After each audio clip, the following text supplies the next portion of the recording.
Olá, mamães! É com muita alegria que iniciamos o nosso último encontro do curso online de gestantes aqui do Hospital Santa Casa de Campo Mourão. Então, hoje preparamos uma aula bem agradável para vocês, com muitas dicas. Quem vai falar hoje vai ser a psicóloga Sara e depois a nossa enfermeira obstetra, a Terezinha. Já peço, então, para vocês desculpas, né? A gente tinha combinado para vocês hoje que seria a aula com a doutora Débora, né? Pediatra e neonatologista aqui da Santa Casa, porém, por motivos de saúde, ela não pôde estar presente aqui hoje. Mas preparamos uma aula com muito carinho para vocês, espero que aproveitem bastante as dicas.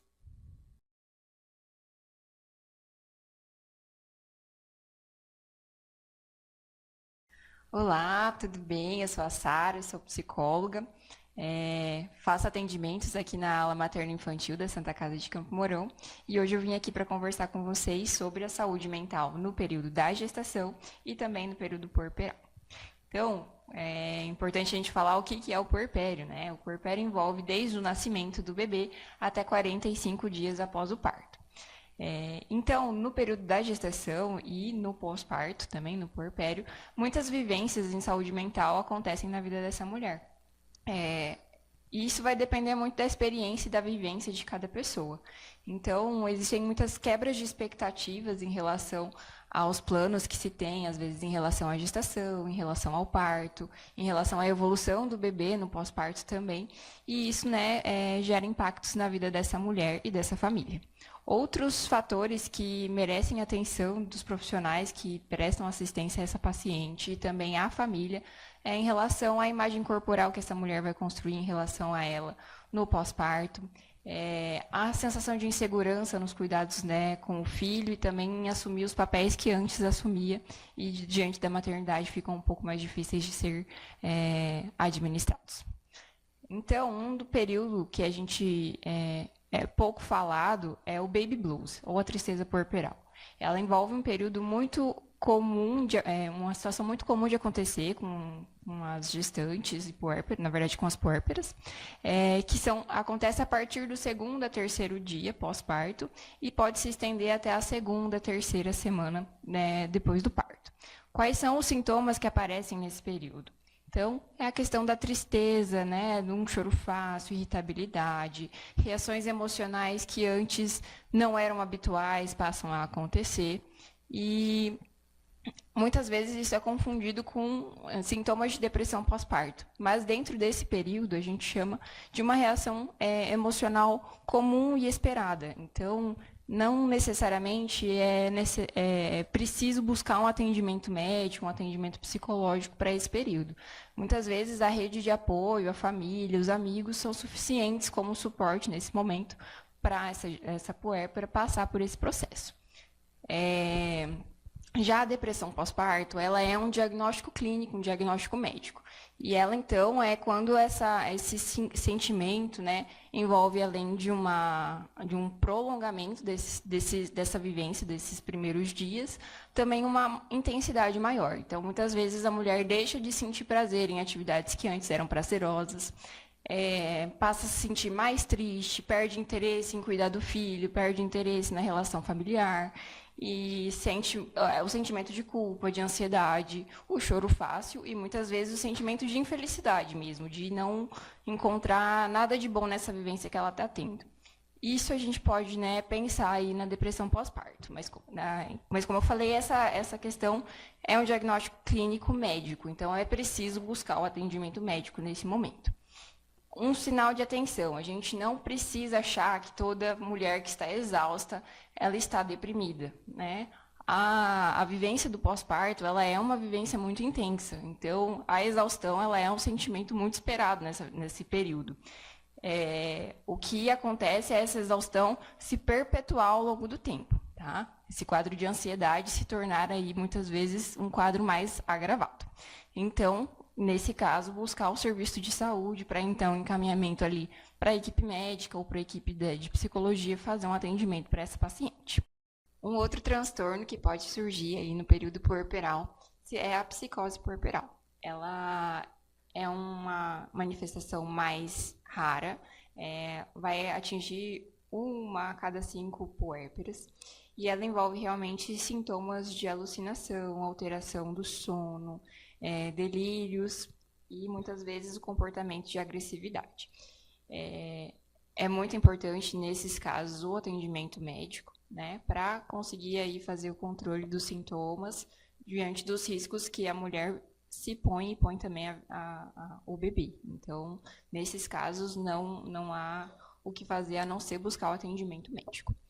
Então, até sobre o uso dos psicotrópicos na gestação. Muitas vezes, as pacientes já faziam uso de alguma medicação antes de engravidar, e durante a gestação elas optam por deixar de fazer uso dessa medicação por conta, né? E uma das situações que a gente tem que reforçar para vocês é o período de gestação, o período puerperal é a fase de maior risco psiquiátrico na vida de uma mulher. Então, muitas vezes as pessoas acham que a gestação é um fator protetor no caso da saúde mental. E, pelo contrário, ela pode desencadear aí algumas questões que anteriormente essa paciente não apresentava.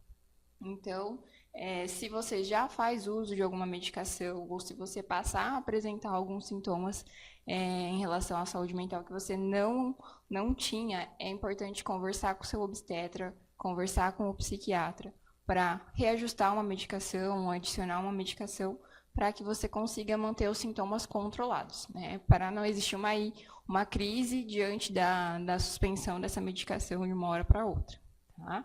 Então, em relação à saúde mental, né, da mãe e o desenvolvimento do bebê. Por que a gente tem que pensar muito nessa saúde mental da mãe? O desenvolvimento cognitivo, afetivo e também social desse bebê está muito atrelado à saúde mental dessa mulher. Na verdade, a saúde mental dessa família, né? Então, um bebê, para criar um vínculo com essa mãe, um vínculo com o pai, com tios, com os amigos, né, dessa família, ele tem que se sentir num ambiente seguro. Então, a partir do momento que a gente dá atenção a essa saúde mental, a gente pode ter certeza que esse vínculo de respeito e de afeto vai criar um desenvolvimento saudável para essa criança. Pensando nisso, a gente fala sempre do pré-natal psicológico. O pré-natal psicológico, ele é uma realidade para poucas mulheres, mas ele é um direito, inclusive está no Estatuto da Criança e do Adolescente, a questão do acompanhamento psicológico para a mulher no período gestacional. Quando a gente fala do pré-natal psicológico, a gente está falando de prevenção e promoção de saúde mental. Então, a gente não quer chegar ao ponto dessa mulher desenvolver, por exemplo, a depressão pós-parto. A gente quer cuidar desses sinais, desses sintomas que a gente precisa cuidar antes deles se tornarem algo mais grave. Então, isso ainda é muito difícil de acontecer, principalmente na rede do SUS.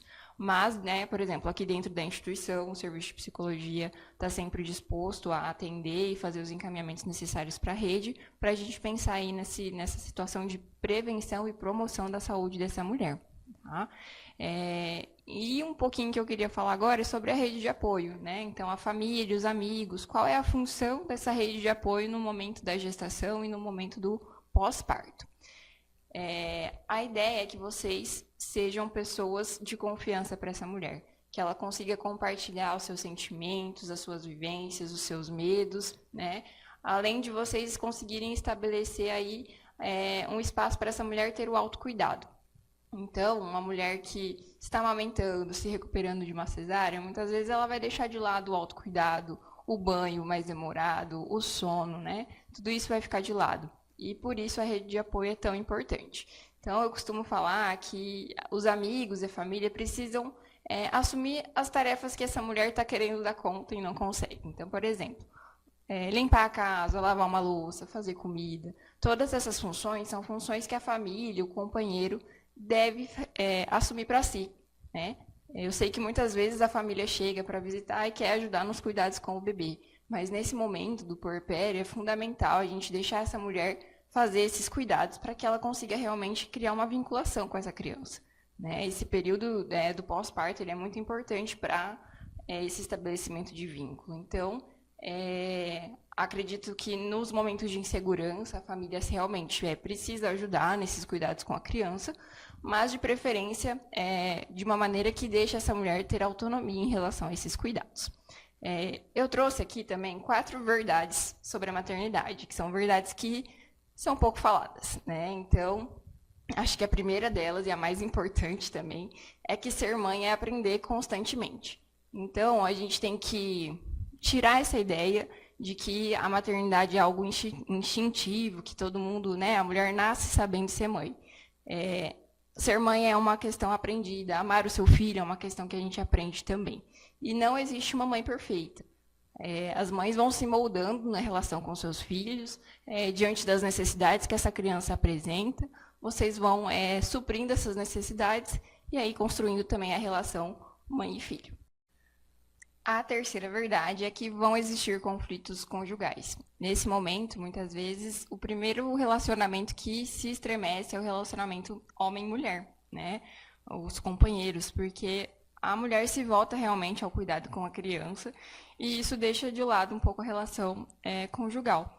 E a partir da comunicação, do diálogo, que vocês vão ajustar os pingos nos is, né, e conseguir achar um equilíbrio aí para a relação conjugal, que também é muito importante, mas também de incluir essa criança na família.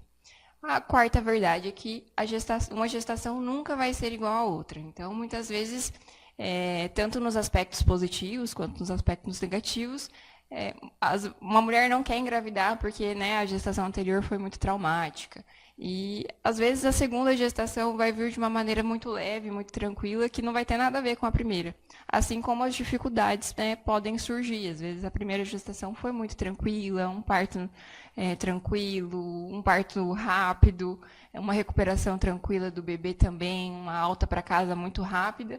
E, numa segunda gestação, isso pode não vir a acontecer. Então, é importante a gente não criar expectativas de que tudo vai ser como foi anteriormente, né? E, para fechar, eu acho que cuidar da saúde mental materna é tão importante quanto fazer os cuidados físicos num pré-natal. A gente tem que pensar que a saúde mental dessa mulher precisa estar em dia para que ela consiga cuidar desse bebê da maneira melhor possível, né? E que essa família realmente seja o suporte nesse momento. Eu sei que muitas vezes não vai ser a família de sangue que vai estar aí nos primeiros dias, auxiliando, acompanhando no hospital, mas que a sua rede de apoio sejam pessoas que você confia, que te auxiliem, independente da maneira como você esteja, independente do seu estado emocional, essa pessoa precisa estar ali do seu lado te dando suporte. Então, acho que era um pouco disso que eu queria trazer para vocês hoje. Não deixem de lado o cuidado com a saúde mental. A gente precisa olhar para vocês enquanto mulheres completas. Então, desde o bebê que está na barriga de vocês, até vocês mesmas. Por isso que muitas vezes eu falo que no puerpério a mulher é muito, muito deixada de lado, porque as atenções se voltam ao bebê.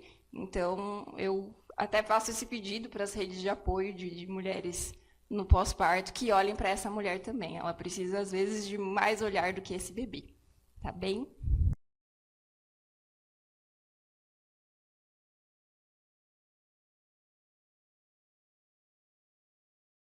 Olá, que prazer estar aqui com vocês. Vocês já lembram de mim, eu sou a enfermeira Terezinha, sou enfermeira obstetra aqui do Hospital Santa Casa de Campo Mourão. E é com muito prazer que vamos finalizar nosso primeiro curso de gestantes. E já quero aproveitar para agradecer vocês pela participação, né? E estamos aqui disponíveis e, quando precisar, pode nos procurar, inclusive pelo WhatsApp. Hoje o tema do nosso encontro é o puerpério. Puerpério e os cuidados com o recém-nascido. O puerpério é aquele período que inicia depois do nascimento do bebê e vai até 40, 45 dias, varia de bibliografia para bibliografia. Mas, assim, de forma geral, 40 dias é o período que a gente costuma pedir para a mulher fazer um resguardo. Eu já vou explicar como é esse resguardo que a gente pede. Por que é pedido esse resguardo? Porque a mulher passou 9 meses grávida, com grandes transformações no seu corpo, com aumento da circulação, aumento da frequência cardíaca, aumento de todo o organismo dela, um turbilhão de hormônios alterados, o bebê nasceu, um turbilhão de catecolaminas durante o nascimento do bebê. O organismo passa por muitas transformações e por um trabalho intenso durante a gestação e o parto. E não tão diferente no puerpério, porque ele precisa retornar ao que era antes da gestação.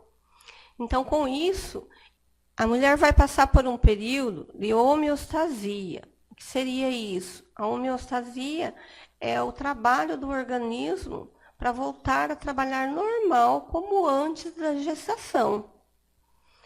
E, com isso, o organismo precisa fazer um trabalho intenso, ele vai involuir, ele vai regredir todos os processos que ele passou para aumentar o útero, para crescer o útero, para aumentar a circulação sanguínea, agora vai ser revertido.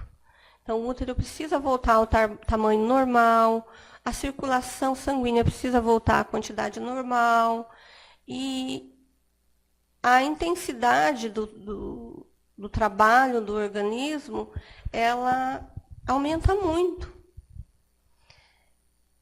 E junto com esse período de homeostasia, a mulher ainda vive muitas sensações que podem ser diferentes, pode ser intensa, e também a nova fase da vida, que é a fase de ser uma nova mãe, a fase de viver a maternidade, vivenciar, se apropriar desse novo cenário na sua vida. Isso pode desencadear muitos sentimentos, muitas transformações emocionais, psíquicas, como a psicóloga já falou. Pode até apresentar alguns períodos de prostração, de tristeza, que por um período é até normal, desde que não se prolongue. Como involução também do corpo, do útero, a mulher vai apresentar o sangramento vaginal, que a gente diz a loqueação. Ela vai eliminar os lóquios, a menstruação vai voltar, ficou 9 meses sem ter. Então, é comum que fique por uns 10, 15, 30 dias, vai variar de mulher para mulher, né? E isso eu vou estar falando com vocês mais à frente, o quando que isso é normal, o quando que isso não é normal. E já falando do que é normal e do que não é normal, vamos comentar um pouquinho do que não é normal, o que passa a ser anormal ou uma doença já nesse período. Não é tão comum acontecer. É comum que o puerpério ele se desenvolva muito bem, muito tranquilamente, mas alguns casos pode acontecer diferente. Por exemplo, se você apresentar febre durante o puerpério, depois do parto, a febre não é normal, precisa se passar por uma avaliação médica. É preciso ver se isso é de uma mastite, uma inflamação na mama, ou de algum outro processo inflamatório ou infeccioso que pode acontecer nesse período. O sangramento, como eu disse, os lóquios, mais conhecido como menstruação, também é normal. Mas até que ponto isso é normal? Ele não pode ser tão maior do que a sua menstruação de antes. Começou a sangrar, você ia trocar mais que 6 absorventes durante o dia? Ou a cada 2 horas precisar trocar, não dá? A intensidade está bem aumentada, diria assim que se aumentou 30% do que você menstruava, já não está normal, tá? O sangramento com odor fétido, o que é isso? Aquele mau cheiro que você desconhece, que não é aquele cheiro fisiológico do sangue, aquele cheiro parecido com algo estragado. E isso não é normal, é preciso passar pela avaliação do médico. Algumas infecções podem acontecer dentro do útero. Com a retirada da placenta, o útero fica com uma grande lesão dentro da camada do miométrio, que a gente fala a camada interna do útero. E essa lesão vai ser cicatrizada durante esses 40 dias do puerpério. Por isso é bem importante que nesse período a mulher tenha repouso e, principalmente, não exercite atividade sexual. É uma dica importante para a mulher, para os maridos que estão nos ouvindo. Esse período dos 40 dias, a mulher precisa manter a abstinência sexual, porque o corpo dela está voltando ao normal. O útero está com uma lesão grande que vai ser cicatrizada. O que mais que pode acontecer no período do puerpério que não é normal? A mastite. O que vem a ser a mastite? Uma inflamação na mama. É sabido que depois que nasce, o organismo diminui alguns hormônios, mas aumentam outros. A ocitocina é um dos hormônios que o organismo vai aumentar bastante, porque é o hormônio responsável pela descida do leite, também falado como o hormônio do amor. Por quê? Porque durante a amamentação ocorre uma grande liberação de ocitocina e aumenta a possibilidade desse amor e desse vínculo da mãe com o bebê. E com essa liberação da ocitocina, a mãe pode ter cólicas, vai provavelmente sentir cólicas, aquelas contrações. E isso é normal, ok? O que mais? Se a mulher apresentar essa mastite, essa dor, esse vermelhidão na mama, é necessário buscar uma ajuda. Ajuda de quem? Ajuda da rede de apoio. E nesse caso da mastite, é ideal que venha um apoio de alguém que seja da área da saúde. Então, a rede de apoio contempla a família, os amigos, o parceiro, mas no caso do aleitamento, no caso da mastite, quem vai dar a melhor ajuda neste momento é um profissional de saúde, um enfermeiro, uma enfermeira.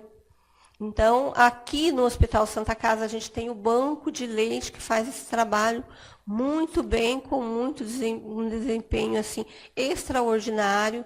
E o banco está à disposição de todas as mulheres que ganham bebê aqui, ou de todas as mulheres que não ganham, mas que precisem de ajuda também.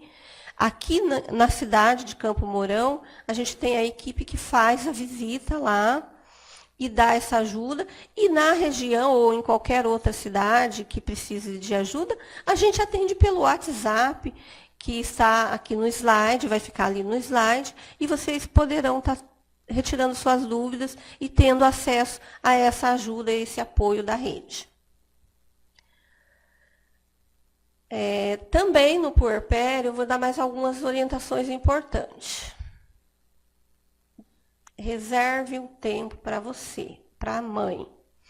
Nesse período, o parceiro, quem convive com a puérpera, tem um papel fundamental. Como a psicóloga já disse, é preciso contar com ajuda. Então, puérpera, se dê o direito de receber essa ajuda da pessoa que você sinta mais próxima. E essa ajuda vem para quê?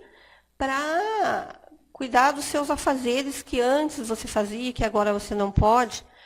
Que afazeres que você não pode nesse período?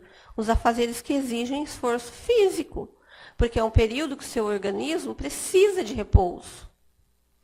É um período que o seu sono está alterado porque tem uma nova vida, um novo ser na sua vida, dormindo do seu lado, que acorda durante a noite. Então, o parceiro nessa hora precisa colaborar, né? Eu vou cuidar do bebê durante o dia para ela descansar, porque durante a noite é ela que vai amamentar. E alguns períodos de descanso se dê esse direito. E também até o direito de ter alguns períodos com o seu parceiro. Aí precisa contar com o apoio dos amigos, da madrinha, do tio, da tia, que esteja ali próximo. De repente, ficar umas 2 horas com essa criança, para a mãe tomar um banho mais longo, para a mãe namorar um pouquinho o parceiro. Então, se dê esse direito para não ser muito exaustivo esse período do puerpério, porque serão 40 dias intensos. Também, além do repouso, do descanso, do momento para você mesmo, reserve um tempo para você caminhar. Às vezes ir para a farmácia, às vezes ir para o mercado. Uma caminhada leve vai fazer bem, porque você precisa estimular a tua circulação. O teu corpo está voltando ao normal, você pode estar um pouco inchada. Então, esse caminhar vai ajudar nesse retorno ao normal, nessa vida saudável. Também cuide da sua alimentação. Dê preferência aos alimentos saudáveis, dentro da sua realidade, sempre que possível, uma verdura, uma fruta, bastante água, porque a amamentação vai sugar bastante a sua água, o líquido do seu organismo. Então, é preciso hidratar. A hidratação é bem importante. Agora, o que é importante também é o que não pode, o que você deve evitar. As bebidas alcoólicas, por quê? Porque elas passam para o leite materno e isso vai ser transferido para o bebê. E todas as drogas ilícitas, cigarro, todas as drogas, elas serão transmitidas através do leite para o bebê. Outra orientação que às vezes não é tão comum, mas às vezes ainda aparece alguém que pergunta: posso lavar o cabelo? Posso lavar a cabeça? Pode e deve. Lave sua cabeça, tome o seu banho 1, 2 vezes, quantas vezes achar necessário. Mas lave a cabeça, não tem perigo nenhum. É mito de que não pode lavar a cabeça. O que mais? A higiene íntima deve ser redobrada no período do puerpério. E essa higiene íntima deve ser realizada toda vez que você for ao banheiro, fizer as suas eliminações fisiológicas, de preferência lavar com água e sabão. Água e sabonete, um sabão neutro. Para a mulher que fez parto normal, em especial, manter sempre limpo e seco. E para aquela puérpera que teve um parto cesariana, que também realize a higiene, lave com água e sabonete e seque 2 a 3 vezes no dia, para que ocorra uma boa cicatrização e diminua o risco de infecções. Eu gosto de orientar as puérperas com as quais eu converso para manter uma toalha separada só para higienizar a cicatriz, a incisão cirúrgica, o lugar onde foi o corte da cesariana, e uma toalhinha só para secar o períneo, quando você faz suas necessidades fisiológicas. Então, durante o puerpério, é ideal que você tenha 3 toalhas, né? Uma para o corpo, uma para o períneo e uma para cirurgia, as que fizeram cesariana. Sempre está observando a coloração dessa cirurgia, se apresentar vermelhidão, muita dor no local, endurecimento, isso não é normal, pode retornar no seu hospital que você fez a cirurgia, no seu hospital de origem. Outras dúvidas que geralmente as mulheres têm: eu posso comer de tudo na alimentação? Pode, você pode comer de tudo, desde que evite a bebida alcoólica. A comida, nesse período, os nutrientes são muito importantes. Elas têm muita dúvida, sim. Eu posso comer carne de porco? Eu posso comer peixe? Porque a minha mãe disse que eu não posso. Posso comer feijão? Gente, o puerpério é o período que a mulher pode comer e deve comer de tudo. E, de preferência, uma alimentação bem reforçada e bem composta de todas as proteínas, vitaminas e minerais.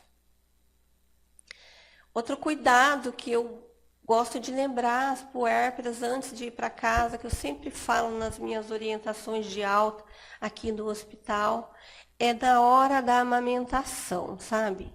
Ter aquele cuidado de se dedicar com o bebê, de reservar esse momento íntimo entre a mãe e o bebê e, no máximo, o pai.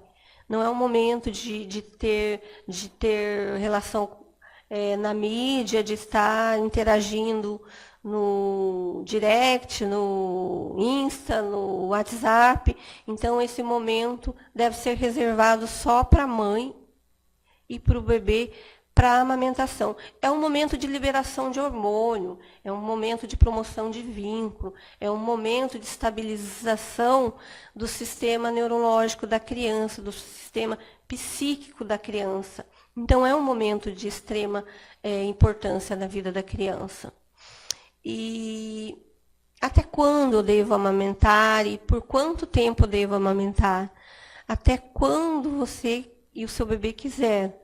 Mas a Organização Mundial de Saúde recomenda que até 6 meses seja dada só o seio materno, ou melhor, a Organização Mundial de Saúde recomenda que você amamente até 2 anos ou mais.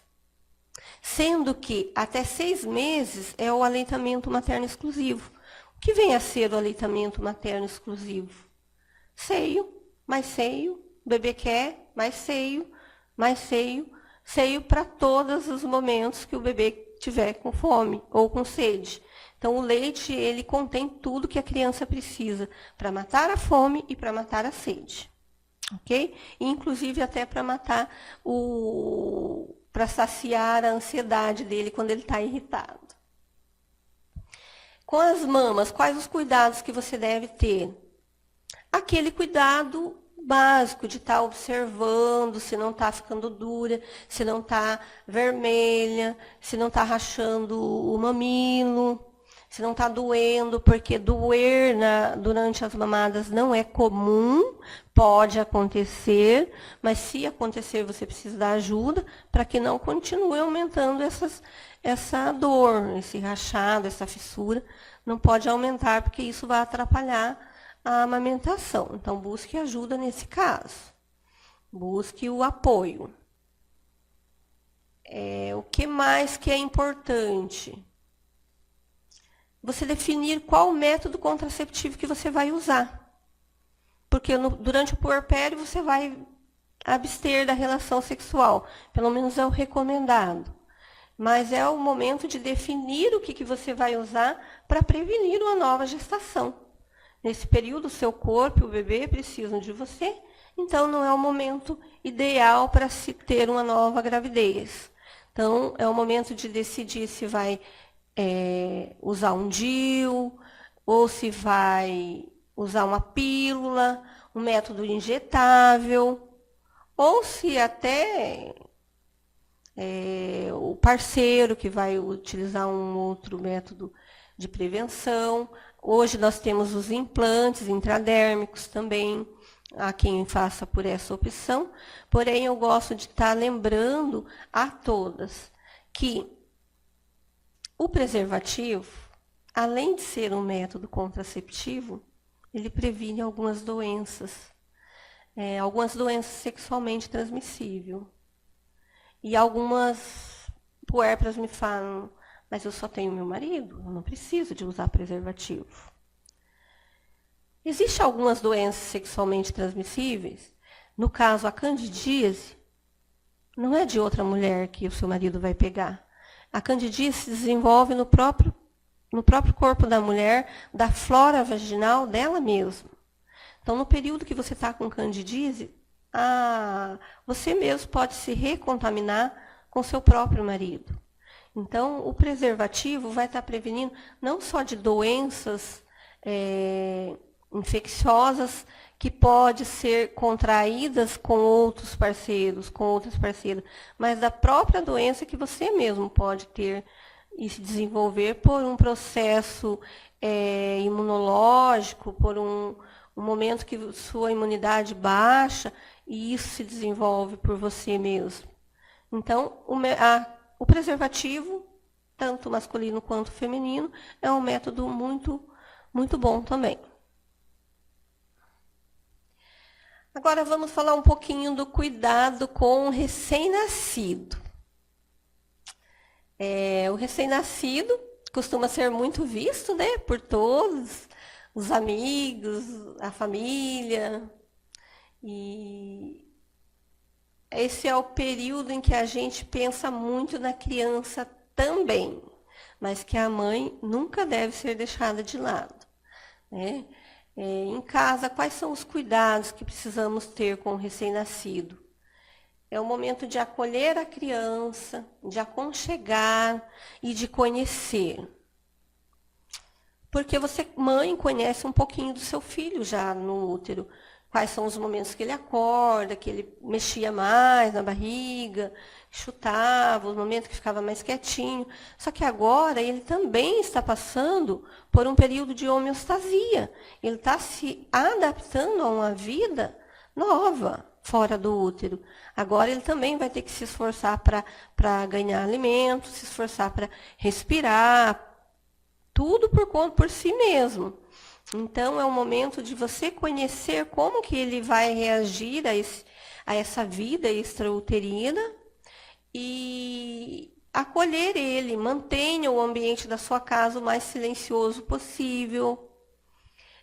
Restringe as visitas, se possível.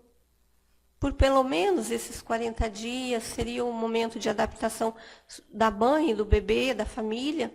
Se não for possível restringir as visitas, né? Tenha sempre uma orientação da higiene das mãos antes de pegar o bebê. Esse é um cuidado que toda mãe, todos que forem ter contato com a criança devem ter, né? Uma boa higiene. E também, por mais que você receba, se você não tem como restringir a visita, receba, mas na hora da amamentação, peça licença e vá ter propicie esse momento só para você e o bebê. É de extrema importância nesse início de vida do bebê. Depois, quando ele vai ficando mais, pegando os meses, 5, 6 meses, aí ele já está conhecendo, já está mais adaptado à vida extrauterina. Aí ele pode se adaptando à rotina familiar do ambiente que ele está inserido. Então, aqui outros cuidados que eu gosto de falar para a mãe, que às vezes a mãe não sabe quando vou trocar a fralda, como que faz a troca. Então, a troca de fraldas vai variar de criança para criança. Cada uma tem um organismo, cada criança mama um certo tempo, ninguém é igual a ninguém. Mas você vai estar olhando, de acordo com o que a criança mama, vai ser o que ela elimina de xixi e de cocô. Então, você vai estar vendo, procure não deixar molhado por um tempo longo, procure estar trocando com frequência, mantendo uma boa higiene para evitar as dermatites, conhecida como assaduras, né? Hoje a gente tem algum apoio de alguns produtos que auxiliam muito as mães na higiene da criança, na troca de fralda, que são as águas de limpeza. Essas águas, elas são neutras, com um produto muito suave que age como protetor da pele para não desenvolver as dermatites. E também tem aqueles discos de algodão, que eu deixo aí no slide, um modelo para vocês verem e estarem usando. É muito útil, é muito bom e ajuda a mãe nesse processo da higiene. O banho do bebê, eu já vou apresentar para vocês como que vai ser, mas antes disso, quero falar também da posição do bebê no berço e quero falar da quantidade de roupas para o bebê. É comum as mães terem dúvida. Quanto de roupa que eu vou deixar? Às vezes a gente vê um tremendo calor e aquele bebê está com mijão, macacão, mas toar mais cobertinha e está suando. Então, um excesso de roupas não é saudável para a criança, mas a falta de roupa, a roupa em menos quantidade do que ele necessita, também não é saudável. Eu costumo dizer assim que você veja como que você está sentindo. Se você está com uma camiseta leve de manga, a criança precisa de uma camiseta leve de manga comprida. Se você está com manga curta, ela vai precisar com manga comprida. Se você está com uma camiseta leve de manga comprida, a criança precisa de duas. Sempre um pouquinho a mais, mas nada em exageros, tá? Essa é a quantidade de roupa. Então, procurar estar vendo a temperatura do ambiente e adequando a criança. Que a criança não é tão diferente da gente em relação à temperatura. A sensação térmica é quase igual, pouquinha diferença. A criança tem um pouquinho mais de frio do que o adulto. Quero demonstrar para vocês a posição do bebê, que é o ideal para ele ficar no berço, para dormir, e também demonstrar como que você vai fazer se essa criança se afogar, qual é o primeiro atendimento. De repente você já saiba disso, mas só para relembrar, porque sempre é bom a gente estar relembrando. Na hora do apuro, se você viu várias vezes, você vai vir aquilo à memória e vai saber o que fazer. Agora eu estou demonstrando aqui para vocês a posição ideal para o bebê ficar no berço. Por que a posição ideal? É a posição onde o bebê não corre risco de se afogar com o refluxo do estômago dele. Então, essa posição recomendada pela Organização Mundial de Saúde, quando vocês colocarem o bebê no berço, mantenha ele com a barriga para cima e a parte da costa bem mais erguido que a barriga, tá? Existe no mercado um colchão adaptado justamente anti-refluxo.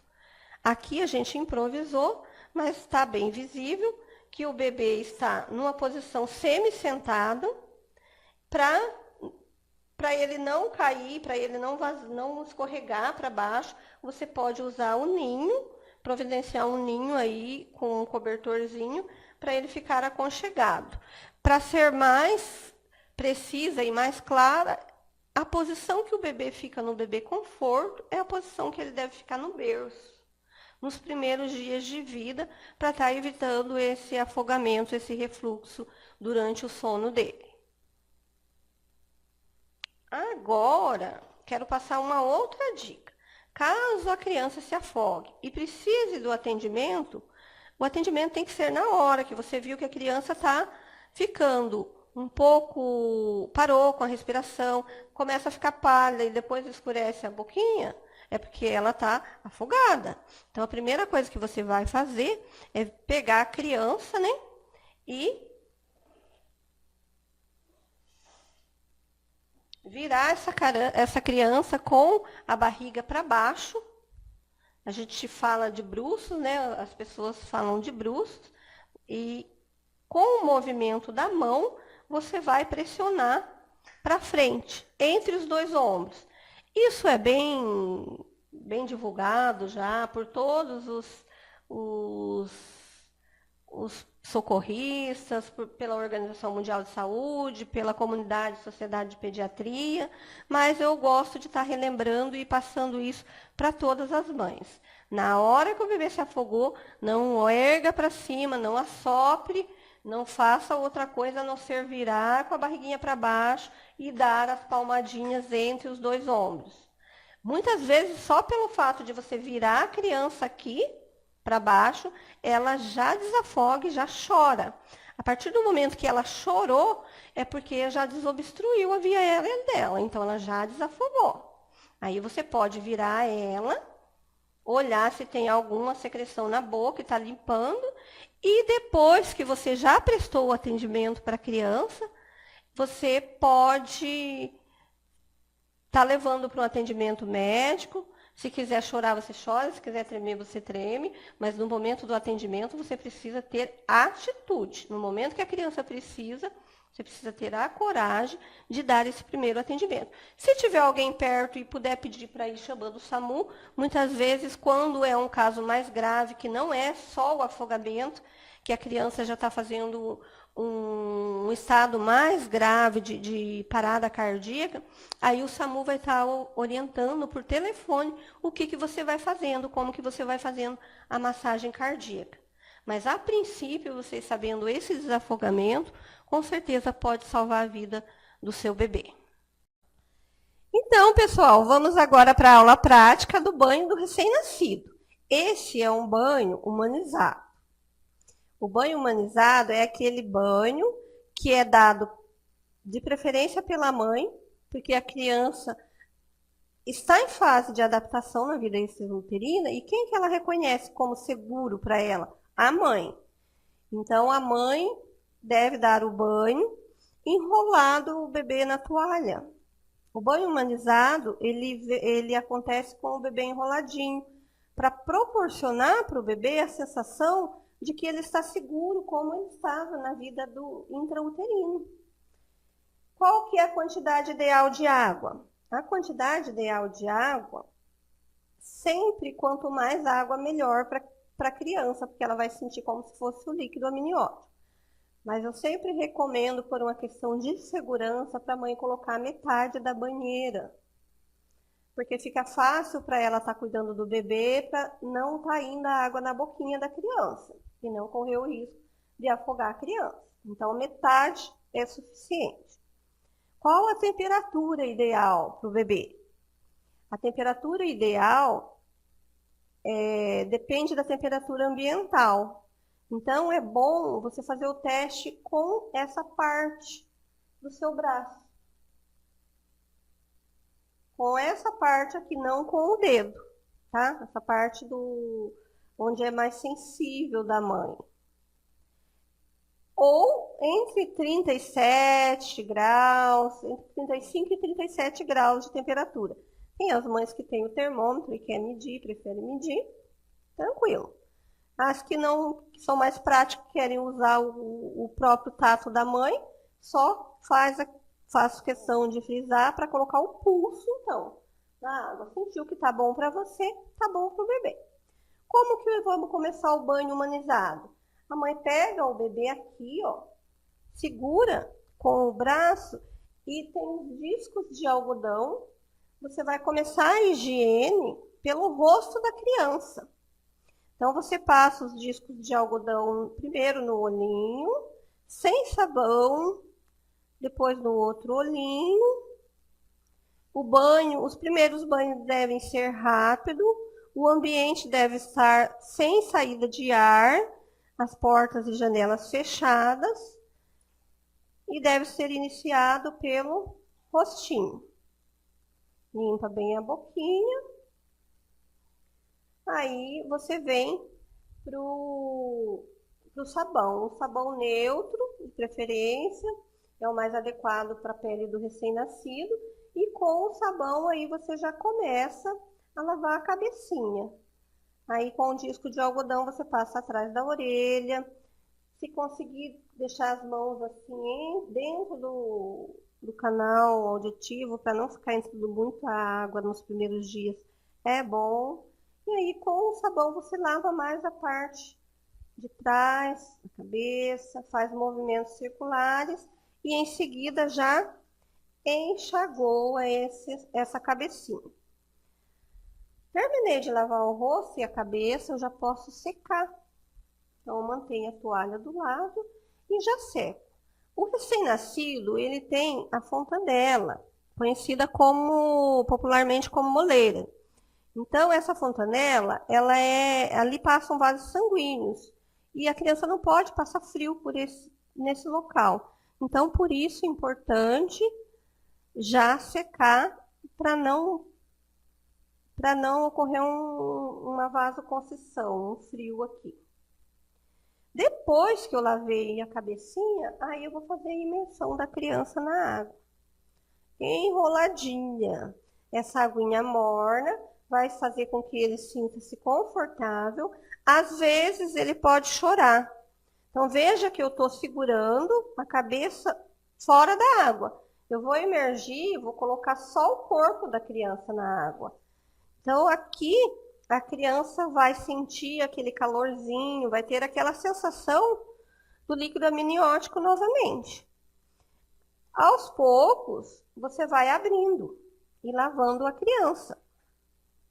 Aos poucos, você vai abrindo, tem que ter um cuidado especial com as dobrinhas do pescoço, as dobrinhas embaixo do braço, porque costumam ficar alguma sujeirinha, restinho de leite. Então, você vai lavar bem embaixo do pescoço, vai tirando de braço por braço, um por vez, lava bem embaixo do braço. Pode aproveitar esse momento para fazer uma massagem em movimento circular, porém não muito demorado, porque os primeiros dias o banho tem que ser mais rápido. Do outro lado você faz a mesma coisa, tá? Aí você lavou a parte de cima, você já devolve a toalha no bebê para ele manter se sentindo seguro e abre a parte de baixo. Então, você consegue lavar a parte de cima e deixar a parte de baixo protegendo ele. Depois, você lava a parte de baixo. Aqui tem o umbigo, que você pode e deve lavar bem com o sabonete neutro. Lavar bem. O meu sabonete neutro aqui, ele é incolor, por isso não está aparecendo. Lavar bem o órgão genital. Se for menino, não precisa forçar, massagear. Você só dá uma lavadinha, procura tracionar um pouquinho o prepúcio, mas sem forçar. Não foi, você não força. Lava bem o pezinho. Ah, e se for menina, você vai passar com delicadeza o disquinho de algodão da frente para trás. Também não precisa forçar, com bastante delicadeza. Terminei de lavar. O que eu vou fazer? Protejo a criança e vou virar a criança. Quando eu viro ela de lado, ela se sente muito bem. Quando a criança sente nessa posição na banheira, ela vai ficar bem calma. Além dela se acalmar, ela vai relaxar, ela vai melhorar a circulação e vai hidratar. Então, quando tiver maiorzinho, você pode ficar um tempo maior com a criança nessa posição, porque eles relembram a fase do útero, eles gostam muito. Então, daí aqui, mesma coisa, você vai abrir a parte de cima, vai massagear a costinha, que agora é mais rápido, porque você já lavou todas as preguinhas, já lavou entre os dedos, e depois o bumbum, por último. Terminamos o nosso banho. Enxaguei. Essa criança já está limpa e hidratada. Agora eu pego a toalha seca e vou secar o meu bebê. Geralmente pego.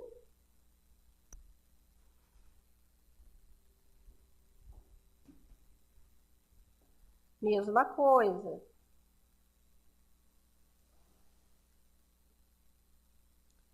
Para secar a criança, eu mantenho a humanização. Como assim?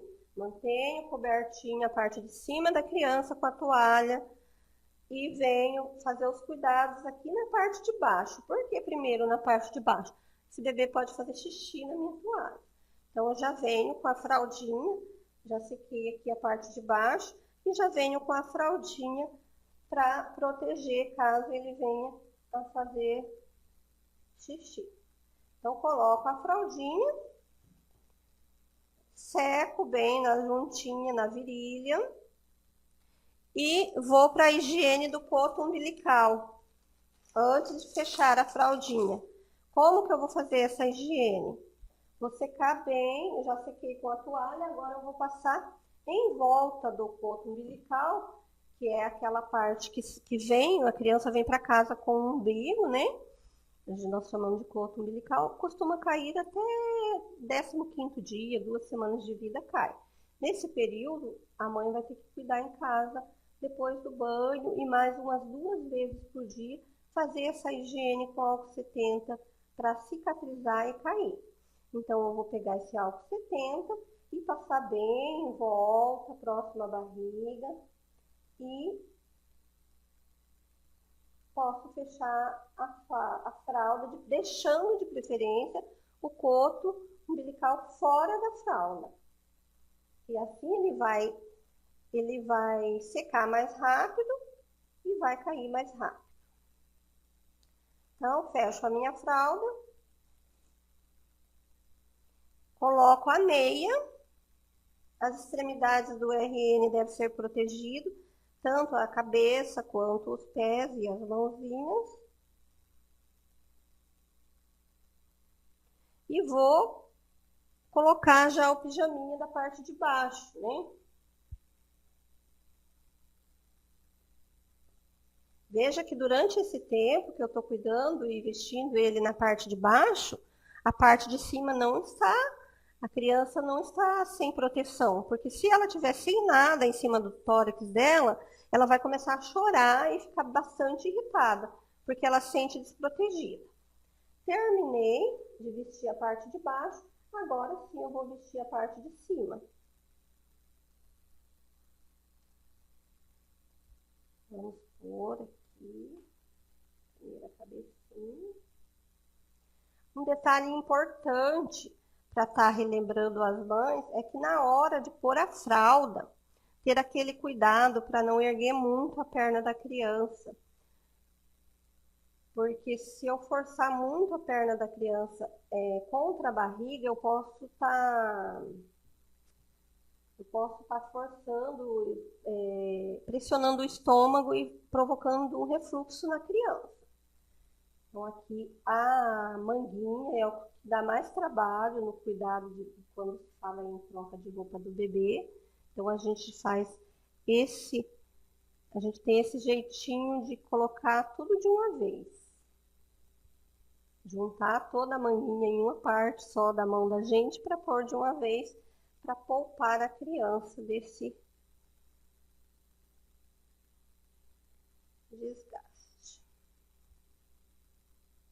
Coloquei meu bodyzinho, vou ajeitar ele por baixo da calça aqui. Aqui, gente, que eu quero demonstrar para vocês. Deixa eu demonstrar.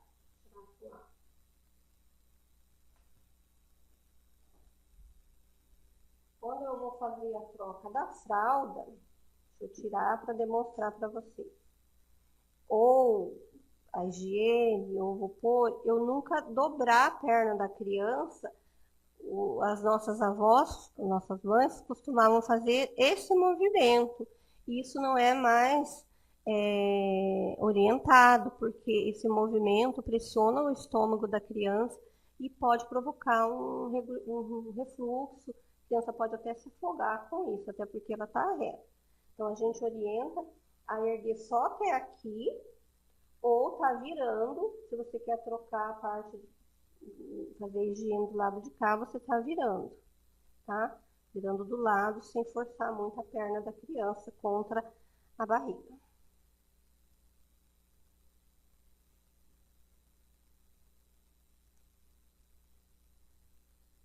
Então, vocês viram que o banho meu aqui foi um pouco mais demorado, porque eu estou explicando para vocês, mas na prática vocês procurem fazer o banho o mais rápido possível.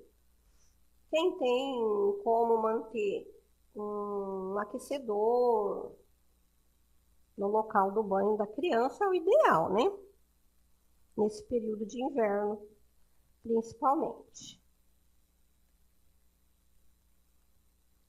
Ó, hoje eu tô com uma manga comprida, então o meu bebê precisa de duas. Então eu coloquei aqui o pijaminha de baixo e agora o macacãozinho. Uma dica legal, gente, quando for pôr o macacão, pode abotoar antes até a parte aqui do umbigo, ó. Vai favorecer, vai facilitar na hora de você abotoar. Então coloca as perninhas, sem erguer muito a perna da criança, sem forçar contra o abdômen, viro na lateral, puxo, arrumo um lado e coloco a manguinha, olha.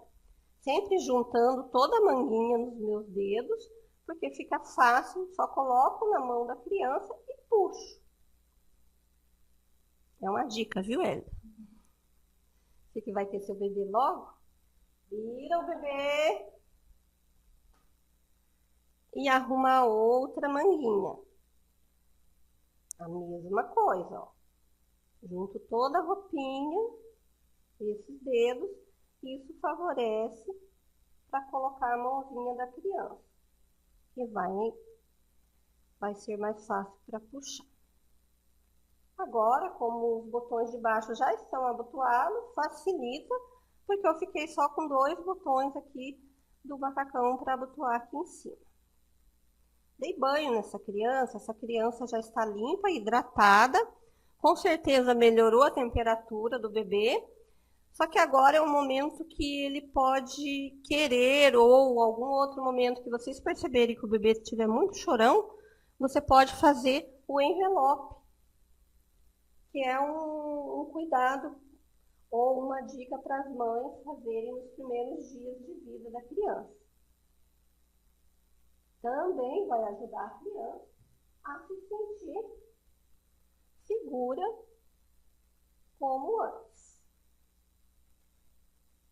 É um envelope mesmo. Coloco na cabecinha, puxo de um lado, puxo a parte do pezinho, ó.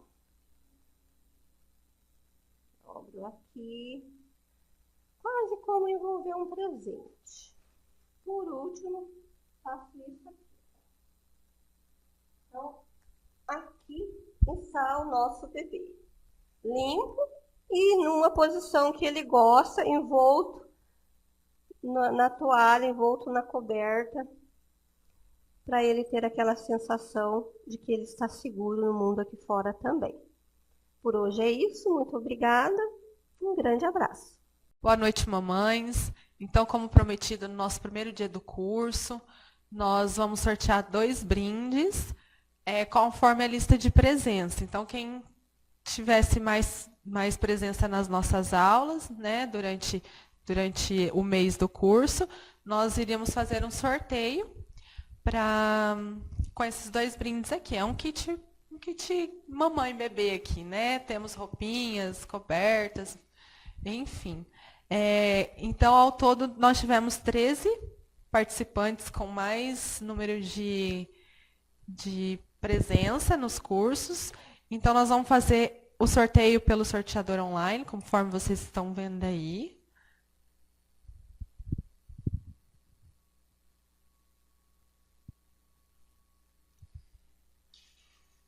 Então, os números sorteados foram 3 e o 11. O 3 é Tainara Raifur e o 11 é Maiara Thaís Casarim Jagger. Então, nós vamos entrar em contato com vocês para vocês virem retirar os brindes.